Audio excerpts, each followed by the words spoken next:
The high-profile nature of the Guthrie case is also drawing parallels to the Lindbergh baby kidnapping when the son of world-famous American aviator Charles Lindbergh was taken right from his crib.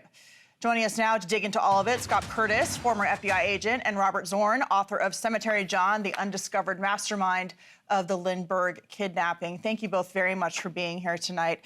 Scott, let me start with you. Just with the new video from Savannah Guthrie, change in tone, change of location. She's by herself. She's asking the public for help rather than speaking to suspected kidnappers or people who maybe sent in those ransom notes. What was your take on the change here?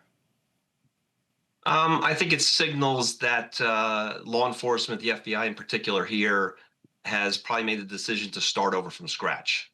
Go back to day one, see what they missed or what local law enforcement missed when the FBI wasn't involved in those first 24, 48 hours, and start piecing together every minute of Nancy Guthrie's movements from the time she left her house to go to her daughter's house and then back home. What was she doing when she got back home until we get the indication that somebody removed the doorbell cam, and then hopefully looking at how did she leave that residence that night with whoever in a vehicle?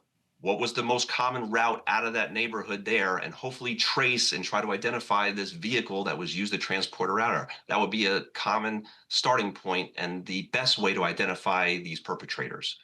Yeah, just to follow up on that, we haven't had any suspects named by the local sheriff or by the FBI. Is it possible that these ransom notes had nothing to do with this case? Yeah, it's possible. I mean, I would go back, okay, what is the original theory here? Was this from minute one a kidnapping crime to begin with? Or was this something else, an extortion plot, a home invasion robbery, a burglary, that turned into a kidnapping because something bad happened to Nancy while they were in the residence that night? I would establish a better theory to start out with. That's what I always did in my investigations, because if you don't have a solid theory to begin with, you have a hard time establishing priorities and delegating responsibilities.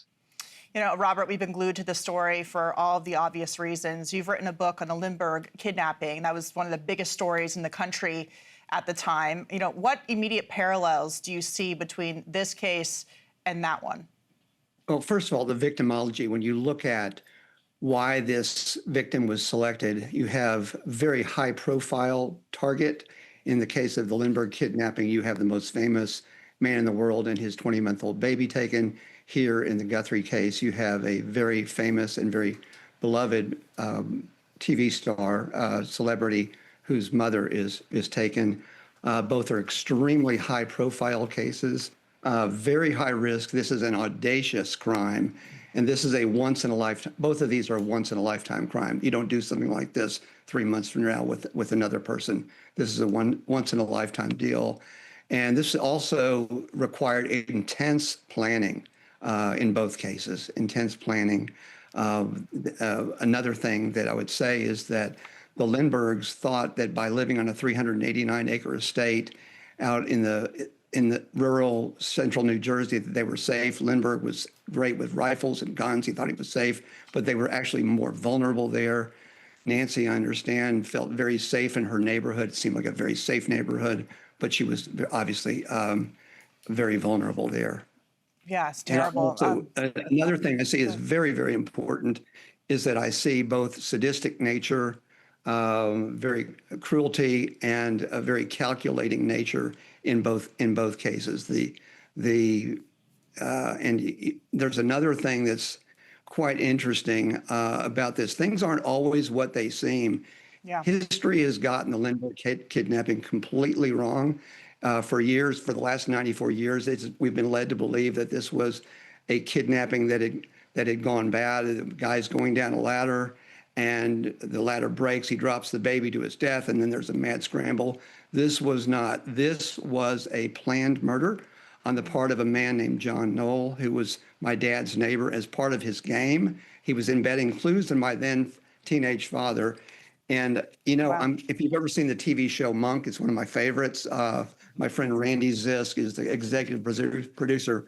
But I'm kind of like that Monk that monk character. I see things, my team and I see things that no one has ever seen. There are so many things that have been hiding in plain sight. This is a replica. I don't know if you can see it. A replica of it's not showing up too well, but a replica of the kidnap ladder, excuse me, of the first ransom note that was left in the nursery. This will be coming out in a biography I'm just finishing about Lindbergh called Wings. Yeah.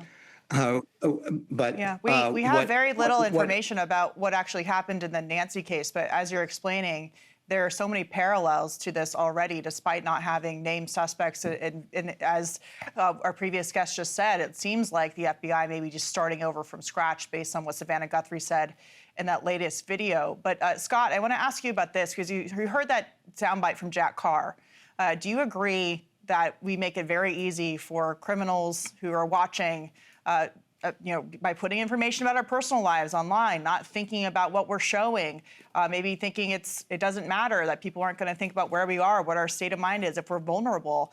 In this age of social media and public figures being almost anyone online, it seems like people feel entitled to information, but it can put people in a lot of danger. You know, not only that, but people want to broadcast what they're doing. They're looking for those likes, those interests from people there. I recently commented on a piece about people in the cryptocurrency world who were broadcasting their wealth and where they were going and where they were vacationing, making themselves vulnerable, not doing that risk assessment, not taking the proper precautions there for safety and security there. So they're just shining a light on themselves and making them a potential target. Robert, you mentioned the media and the story and the history of the Lindbergh baby situation and story has been wrong for many years. While we continue to cover the story of Nancy Guthrie, and we still, again, don't have very much information about what has happened to her, what is your advice for folks who are watching this from home and who are documenting what we're hearing from law enforcement or not hearing from them? Well, you don't know. Things may not always be what they seem. What I was going to say a minute ago is that ransom note that was left in the nursery, in that is, if I looked at that, I could tell that the baby was dead right then and right there. You have to look through the right lens and with the right, I see things that, my team and I see things that have never been seen before in this case. And it's astonishing. It will all come out eventually. But when I see various things, and we don't know a whole lot about the ransom notes, the public doesn't know about it. But when I see safe but scared, there's something about that kind of raises my radar that, there was a lot of obfuscation in the ransom notes of the Lindbergh case. And I'm just getting the same feeling that you're dealing with a thrill seeker who thinks they're a little smarter than they might be. And they're obviously clever, and both were successful. But you never know.